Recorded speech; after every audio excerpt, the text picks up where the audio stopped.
अस्सलाम वालेकुम and welcome to Alfaidi securities, one of Pakistan leading stock brokerage firms. मैं हूं शुजा कुरैशी मार्केट ट्रैप के साथ। तो आज हमने मार्केट में बहुत वोलेटाइल सेशन देखा और एज एक्सपेक्टेड जो हमने सुबह बात भी की थी कि मार्केट थोड़ी सी बेहतर लग भी रही थी और सुबह हमने एग्जैक्टली वही पोजीशन देखी। मार्केट इनिशियली पॉजिटिव जोन में ट्रेड हुई और उसके बाद जो हमने सुबह कुछ चीज़ें डिस्कस की थी, स्पेशली जो कल से और कुछ एक दो दिन से मीडिया पे बहुत ज़्यादा शोर मच रहा है कि जी वो DGSI की अपॉइंटमेंट ISPR ने तो अनाउंस कर दी लेकिन नोटिफिकेशन जारी नहीं हुआ फ्रॉम प्राइम मिनिस्टर हाउस। तो उसके वाले से ज़ाहिर है कि वो फिर एक पॉलिटिकल अनसर्टिनिटी को जन्म देती है वो चीज़, और इसलिए इन्वेस्टर्स काफ़ी पैनिक्ड हैं। और जो लास्ट 3 दिन में हमने मंदी देखी है, स्पेशली कुछ स्टॉक्स तो हमने कल जैसे बैंक्स में और सीमेंट्स में रिकवरी देखी थी, लेकिन कुछ स्टॉक्स जो हैं वो मुस्तकिल सेलिंग में हमको नज़र आ रही है। स्पेशली अगर मैं टेक्नोलॉजी सेक्टर की बात करूं और TRG को हम लें, तो जो लास्ट फ्राइडे क्लोजिंग हुई थी 160 रुपीज़ से, आज 131। तो इन 3 ट्रेडिंग सेशंस में हमने कोई ऑलमोस्ट 30% इसकी प्राइस जो है वो नॉट 30%, सॉरी, अबाउट 20% जो है प्राइस नीचे आ गई है। सो अब उसमें क्यों इतना सेलिंग आ रही है? नेटसोल के भी यही हम देख रहे हैं कि ट्रेंड है। तो टेक्नोलॉजी स्टॉक्स खास तौर से बहुत ज़्यादा जो है उसमें मंदी का शिकार है। क्यों? It's very very difficult to explain. तो खैर, बट अगर ओवरऑल देखा जाए, मैं थोड़ा सा आपको बताऊं कि आज क्या हुआ है। वॉल्यूम्स से पहले बात कर लेते हैं। कल से कुछ कम रहे वॉल्यूम्स। कल 188 मिलियन शेयर से काम हुआ था, आज 156 मिलियन शेयर्स ट्रेड हुए हैं।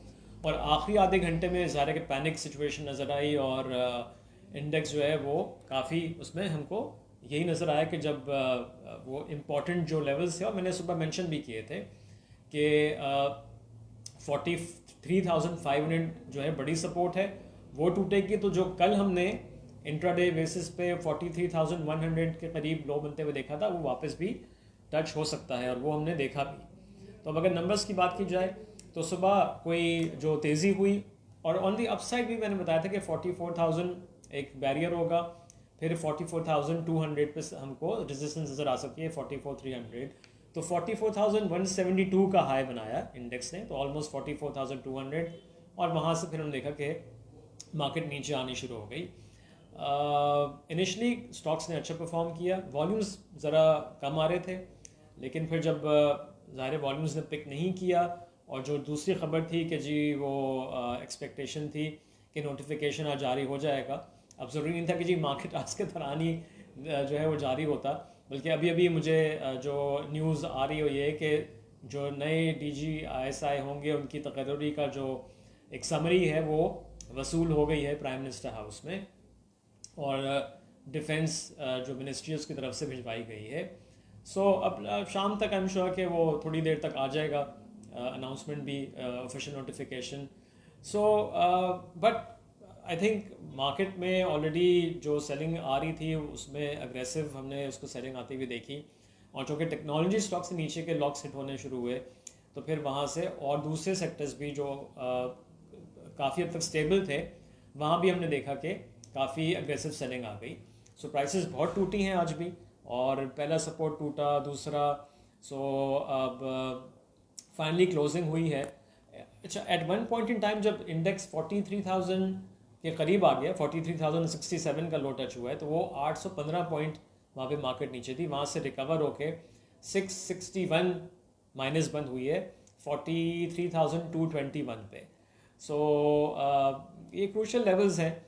अब आई थिंक थोड़ा सा जो है वो पॉलिटिकल स्टेबिलिटी चाहिए, और ये जो खबरें थी, ये जो सारी, अगर ये आज डाई डाउन हो जाती हैं तो कुछ बेहतरी एक्सपेक्ट की जा सकती है। आज भी हमने देखा इनिशियली, जैसे मैंने कहा, बेहतरी एक्सपेक्ट हम कर भी रहे थे, वो हुई भी, लेकिन फिर हमने साथ में स्ट्रैटेजी वही कहा था कि जी छोटे छोटे प्रॉफिट्स बुक करें। सो वही स्ट्रैटेजी अभी काम भी कर रही है। बट होपफुली अब आज जो इंडेक्स के लेवल को अगर हम देखें और कुछ स्टॉक प्राइसेस देखें, तो वो जब कल ये टच हुआ था इंडेक्स लेवल तकरीबन, तो वहाँ पे जो प्राइसेस हैं उससे आज भी इंडिविजुअल स्टॉक्स की प्राइसेस नीचे हैं। तो स्टॉक प्राइसेस ज़्यादा टूट रही हैं और इंडेक्स इतना नहीं हम देख रहे हैं कि नीचे आ रहा है। सो ये बड़ा क्रूशल एक जो है और इम्पॉर्टेंट चीज़ है। But I think opportunities exist कर रही हैं, और अगर आप डिप्स पे हिम्मत होगी, जैसे मैंने पहले भी कहा था, कल भी कहा था, सुबह भी कहा था कि अगर mid term to long term horizon रख के काम करेंगे तो ये लेवल्स जो हैं वो काफ़ी स्टॉक्स ऐसे लेवल्स पर आ गए कि जहाँ पे एक्यूमुलेशन बनती है। इसीलिए हमने देखा कि कल despite coal being at $230 cements में हमने बाइंग देखी।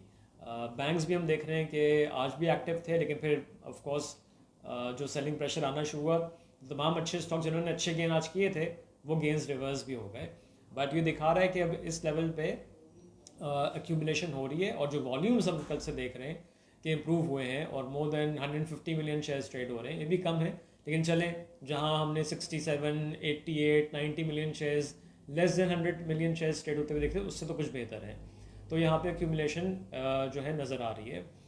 So let's hope for the best, यही हम कह सकते हैं for the country. It is मुल्क के लिए अच्छा होगा कि जो इदारे हैं उनके आपस में तसादुम ना हो।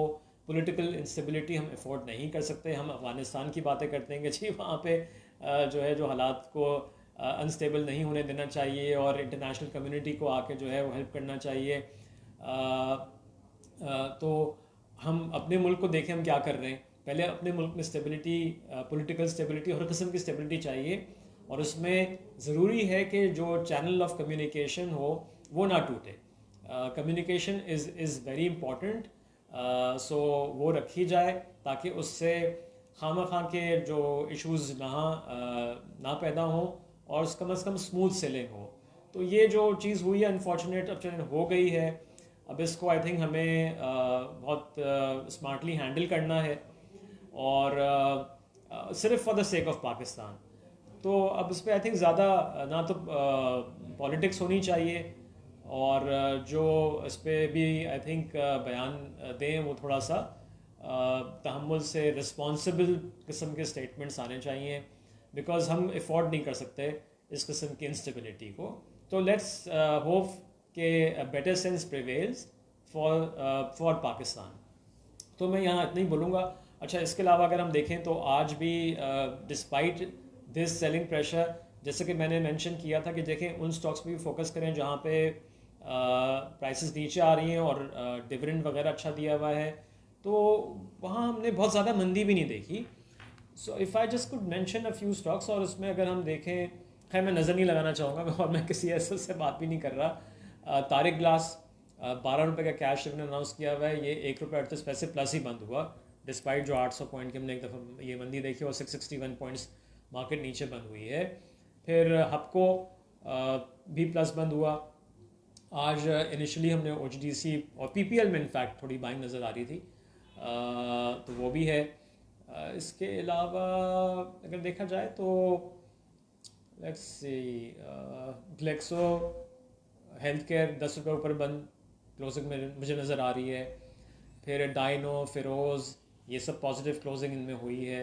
तो अगर बहुत कोई ऐसी बुरी सूरत हाल होती और यानी कि तो ज़ाहिर है कि दूसरे स्टॉक्स भी परफॉर्म नहीं करते, but there are certain stocks जहाँ पे हम देख रहे हैं कि जो इस किस्म की सेलिंग प्रेशर को फिर भी जो है बर्दाश्त करते हुए उसमें इतनी हमने सेलिंग नहीं देखी है। तो इसलिए हम कह रहे हैं कि अच्छे स्टॉक्स को अभी भी एक्यूमुलेट डिप्स पे करना चाहिए।